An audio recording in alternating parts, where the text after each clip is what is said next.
I never thought much about the deep web. To me, it was just some spooky corner of the internet filled with urban legends and exaggerated tales. But last month, my curiosity got the better of me, and I decided to explore. I had always been a tech savvy, so accessing the dark web was easier than I expected.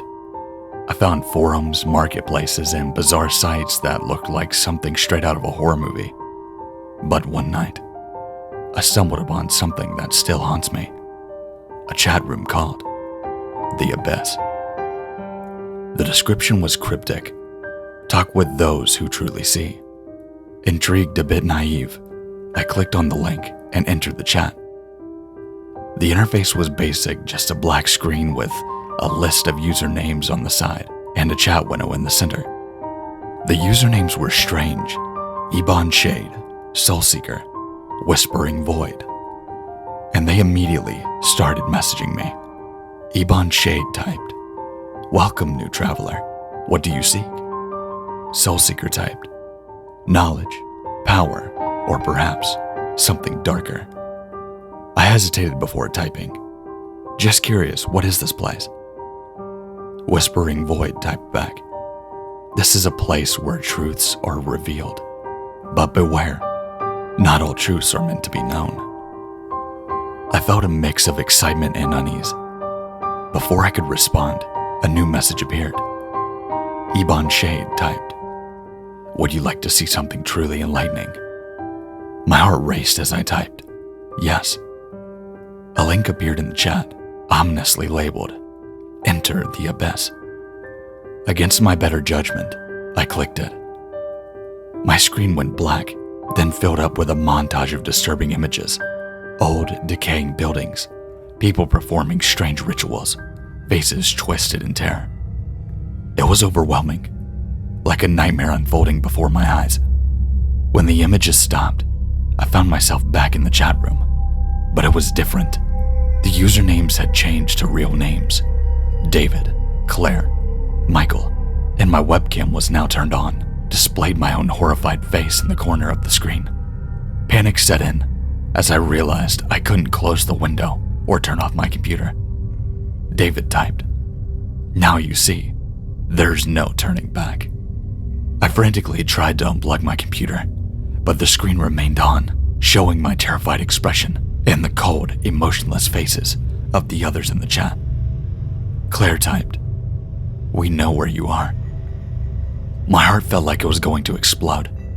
I grabbed my phone and called for help, but it wouldn't turn on. Suddenly, my screen flickered, and a new video feed appeared. My own apartment, seen from the perspective I didn't recognize. It was as if somebody was inside, watching me. Michael typed, "You invited us in. Now we're everywhere." In a frenzy, I ran to the front door and threw it open, only to be met with an empty hallway of my apartment building. No one was there. I checked every room, every closet, but I was alone. When I returned to my computer, the chat room was gone. My screen was back to my desktop, as if nothing bad happened. But I knew better. My phone buzzed, and I saw a notification for a new email from an unknown sender. Subject: "Welcome to the Abyss." Body: "We are always watching."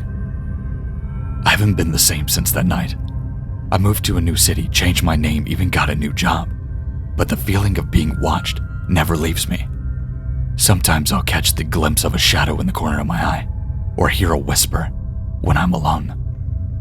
One night about a week after I moved, I woke up to the sound of my computer booting up. I had left it off, but there it was, the screen glowing in the darkness.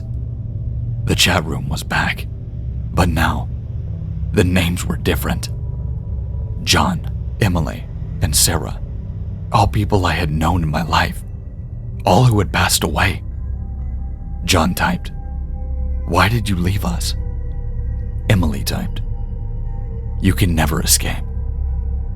Sarah typed, "We are part of you now." I unplugged the computer, but the screen stayed on, showing their faces, twisted in agony and terror and anger.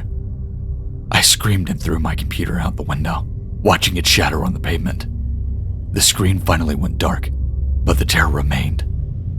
I replaced my computer, thinking it would be the end of this nightmare. But then, the text started.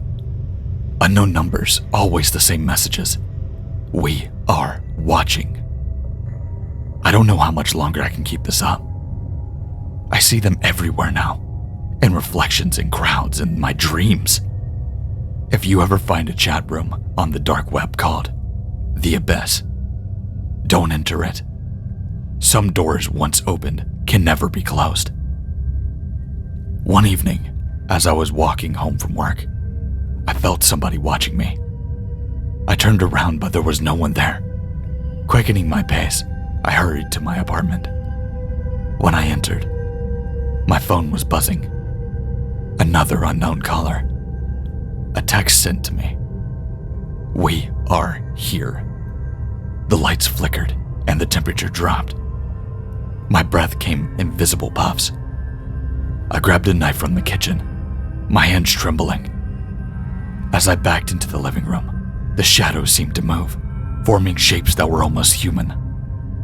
I don't know if it was hallucinations or something worse, but I heard their voices, whispering my name, promising I would never be alone again. I dropped the knife that night and ran to my bathroom, locking the door behind me. The whispers grew louder, more insistent. Desperation set in. I decided to document my experience, to warn others. I started typing out this story, but the words are running out. The whispers are too loud now. I can't think. They're here, with me, in the room. If you ever find this post, heed my warning. Do not go looking for the abyss.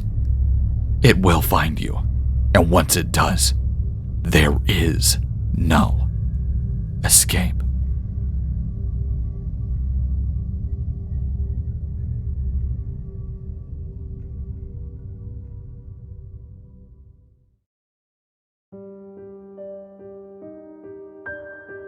Thanks for watching. I really hope you enjoyed it.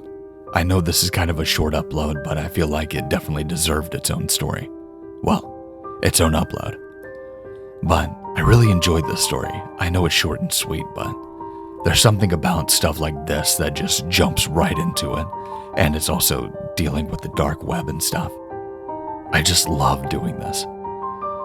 But make sure to check out the links to the description, like my Twitter, Instagram, everything like that, including my Gmail if you would like to submit a story. Come on, I really want to tell some subscriber stories, so my Gmail is always open. I usually try to give like a little window where I'll post on my social medias right when the videos come out, if not right before. So if you're always wondering like when the videos are coming out, I make sure to post them. But with that being said, stay safe, stay scary, and I'll see you in the next one.